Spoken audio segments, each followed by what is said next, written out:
Welcome back to Hand Sewing with the HDA. In this episode we're going to show you the keyhole buttonhole. Please take a look. So what I've done is I've made up a sample of cloth here. You should do this with all the samples that you're working on.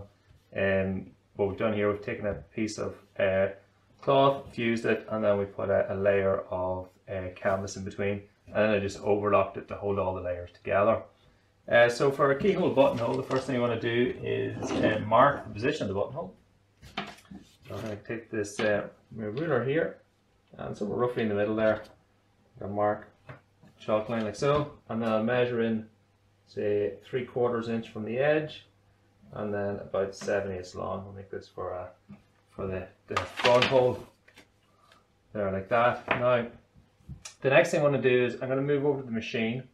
So I'm going to do this off camera, and I'm just going to put a machine stitch either side of the chalk line there. Now the next thing I want to do is make up my gimp. Now what you can do is you can buy a pre-made gimp like this.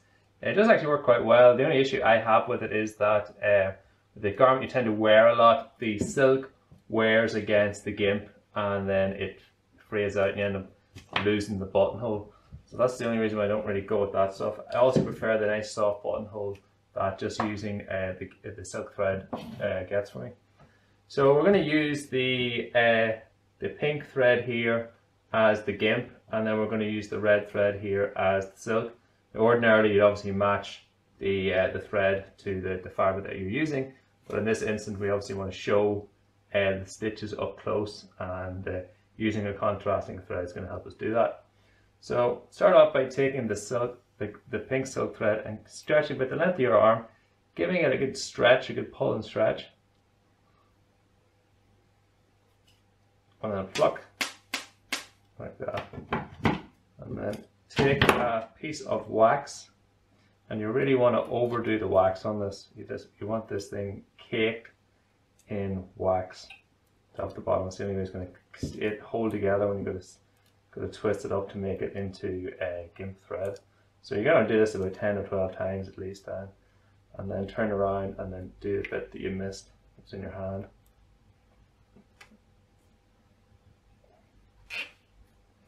Alright, so now I've got it well waxed up. I'm going to take it, I'm going to fold it in two edges together, and then I'm going to put a bit more wax on it. A good layer top. Alright, happy now with the wax. I'm going to take the size 1 needle and thread it. So I'm going to get both threads through the eye of the needle.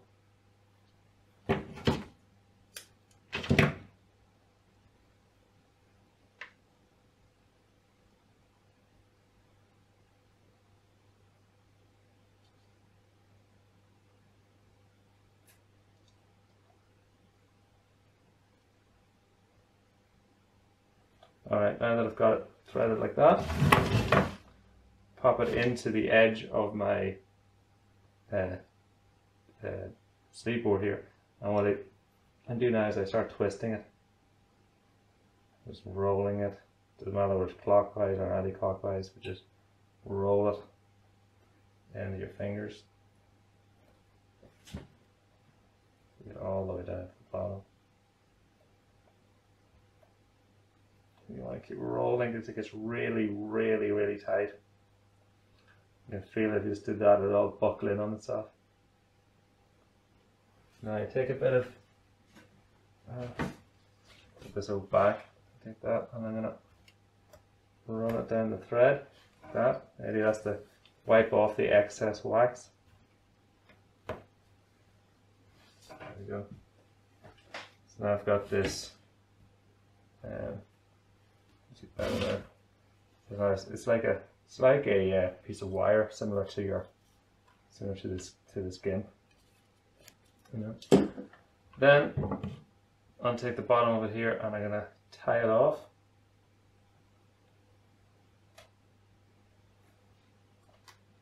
That's that much done. So this is the piece of cloth that we're using. We've got it marked and stitched.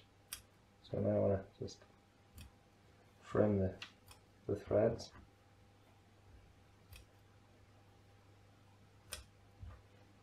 Same on the other side.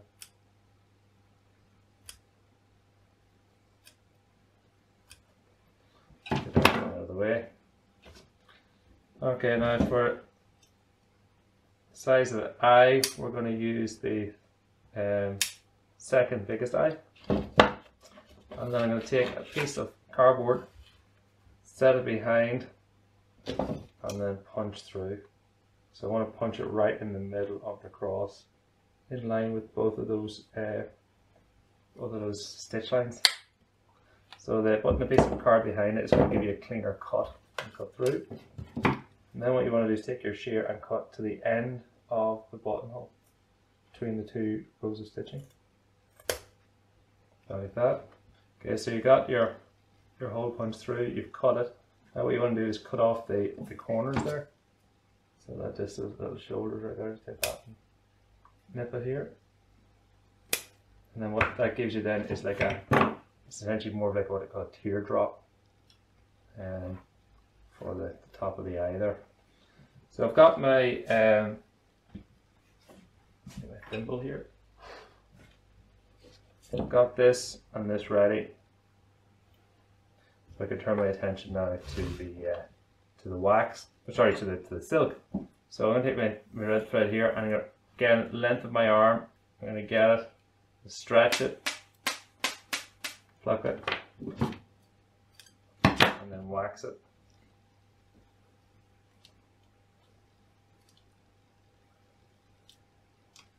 Get loads of wax on it, turn it into a nice wire. Now when you do wax a thread, you actually make it darker.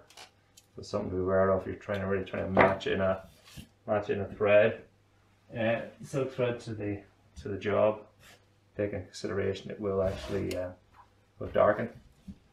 Now I've got this bit of lining here, the back of the waistcoat that from the last series. What I'm going to do is I'm going to sort of put the thread here, sandwich it inside the lining. Get the lining folded over, the iron on it, and then get a hold of the end of the thread. Draw it through, so I'm melting the wax into it.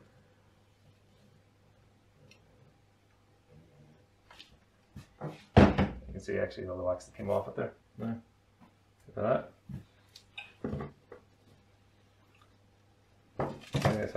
Get myself a size 9 between. I'm going to thread my needle here and tie a knot in it. Bring it over my buttonhole. Now I'm going to say this is the inside of the jacket and that's the outside of the jacket. So on the inside here, come down about a ½ an inch from the end of the buttonhole under the bottom, the top layer of cloth, and just pass the needle into the hole.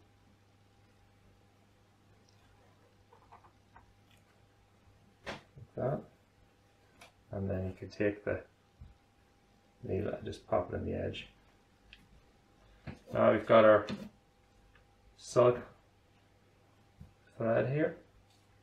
I'm going to come about a ½ inch down from below where the buttonhole is, feed my needle in,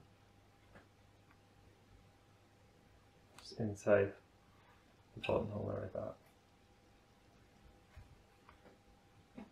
Now whenever I am putting in each stitch, I'm drawing my hand out, I do that, the very last, just about to close the stitch, you just pull, do my finger like that. You can twist your hand, move your finger, whatever it is, that little flick is what pulls the stitch tight.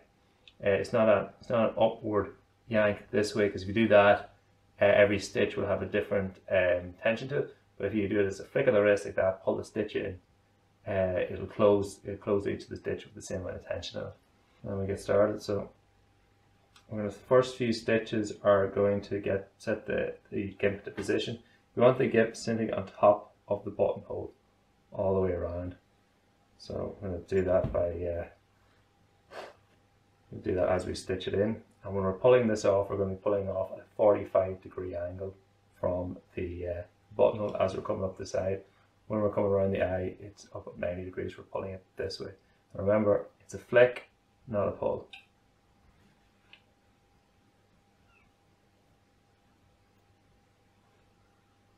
So I'm going to use the black thread they have there as a guide. How deep you want to go, and you want to make sure you're picking it up as much underneath as you are on top. Wrap the thread over and then draw it out, and then get to here, it's a flick of the finger and into the next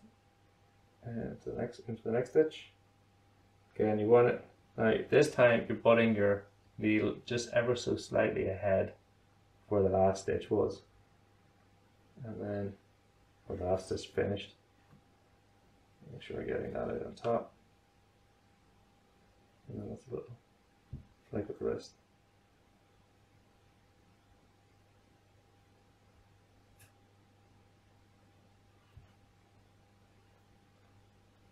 Over, and then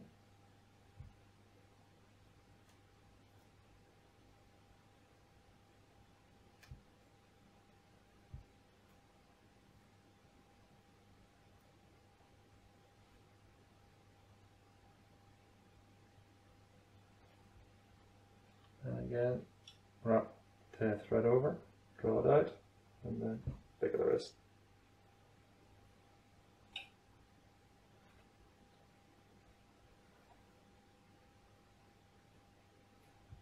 Now I've got those, that's the first 5 stitches in there. So that's the gimp set in place. Now I'll wrap it over. We've already set the stitch depth as well.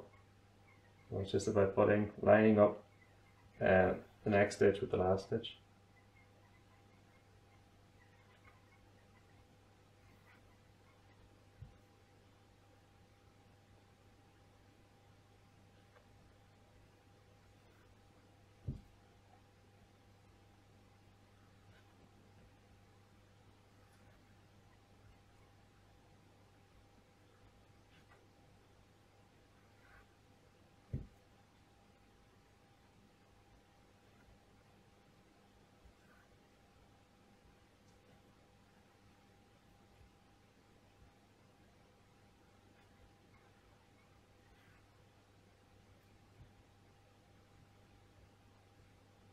And you can't make the stitches too close together because of the purl on top. And what will happen is you'll end up distorting the buttonhole if the stitches are too tightly packed. You can see in this one here that you can actually see the gimp between each of the stitches. And that's allowing for the space for the purl. And when you're doing a contrasting buttonhole, of course, you're not going to see every little detail of it.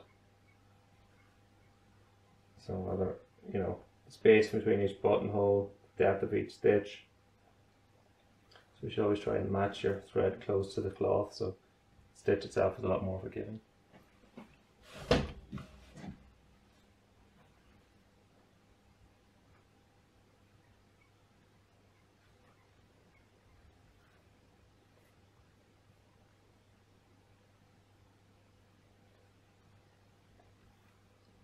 Now as we're getting close to the top here, I'm going to start moving from a 45 degree to a 90 degree angle as I pull my thread out.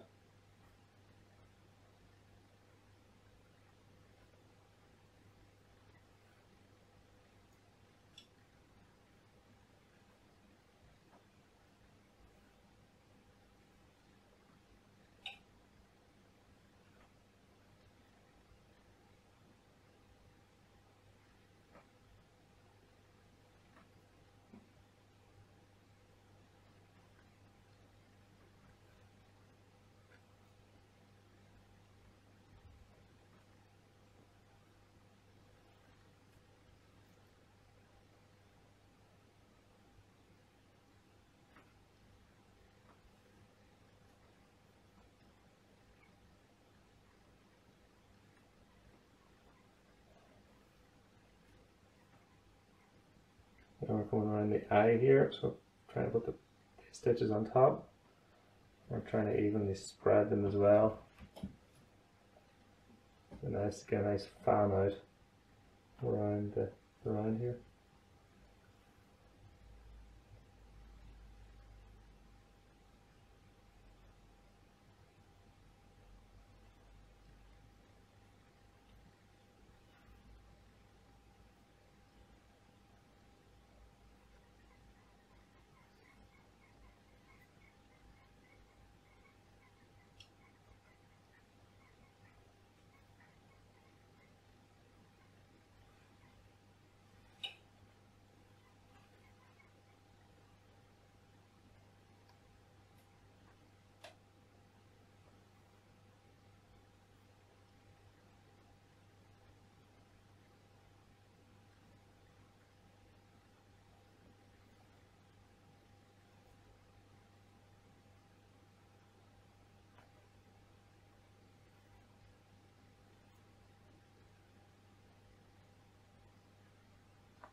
So it's starting to come out quite nice here when we're getting that, you know, nice spread on the stitches. It's fanning out quite well, and it's coming back now into the straight on the other side.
Now as we get near the end,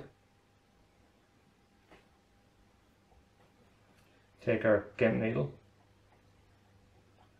and pass it back out where it came in.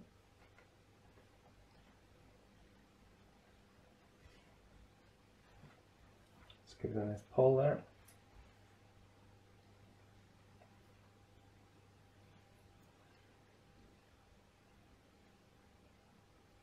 And put in our last few stitches.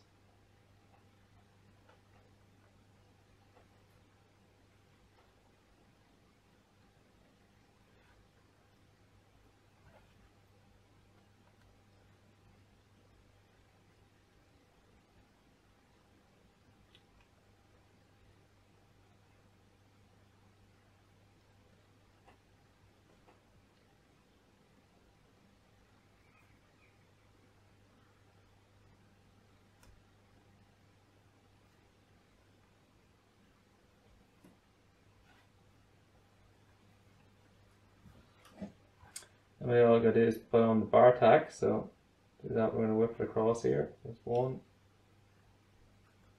2,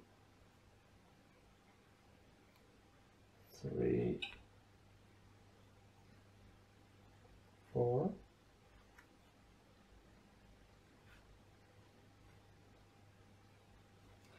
Let's take a buttonhole and turn it around.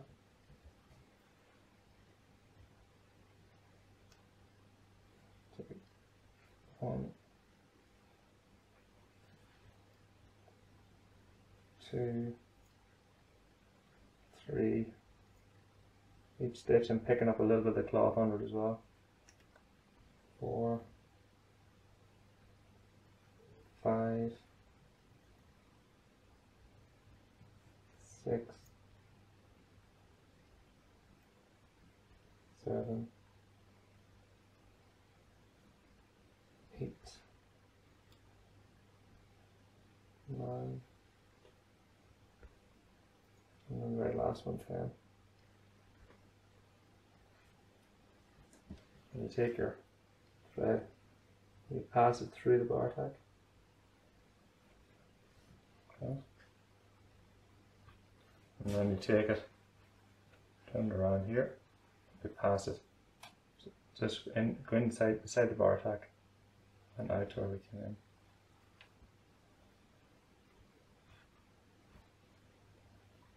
Then you just push it down like that. Cut it off. And then on this side here, you can see we've caught the thread all the way around there. Then you want to get it, and you want to give it a pull this way. And then pull this way, and that'll help pull the stitches together. Let's just get it and give you a sharp pull there. And then we push this up in the back like that. And then cut it off.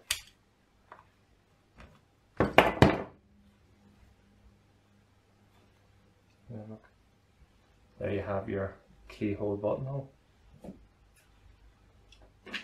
I have to say I'm quite happy with that. Kind of course when you look close you can see, oh, it's kind of the tension's a little bit here and there, and you know, overall the buttonhole looks good, and that's what matters. I mean, if you had it matching into the color behind it, you wouldn't see any little discrepancies I've seen in the buttonhole. But like, you know, it looks really good, nice fanned out there along the top. You know, you can see that the stitch, you know, consistency is fairly good. I mean, you could already go, okay, there's maybe one there is coming out just that little bit further, and you can sort of see they kind of go in groups as well for some reason. Kind of like these first 4 here are closer together, and that's the first 4 stitches you know that you're setting to get the gimp into it. And then as we're getting up here, try to maybe there's a stitch missing coming all the way around. But as we get into here, we have this beautifully fanned out, and then back in, and the stitch are pretty much consistent all the way back. So, you know, like that's my buttonhole, and you know, I'm prepared to say, yeah, that's the standard, or the minimum standard. Is this one right here? If I did another one, you know, would it come out better? Possibly, you know, might come out just a little bit better. And the next time, you know, I haven't done buttonholes in, well, since we finished off the waistcoat series. So you know, it's you can be as critical as you like on them. You know, we always like, could it be better? Yes. You know, when I go to make the next one, that's what I'll be striving for, trying to make it build on my last effort. But that concludes this lesson. Thank you for watching.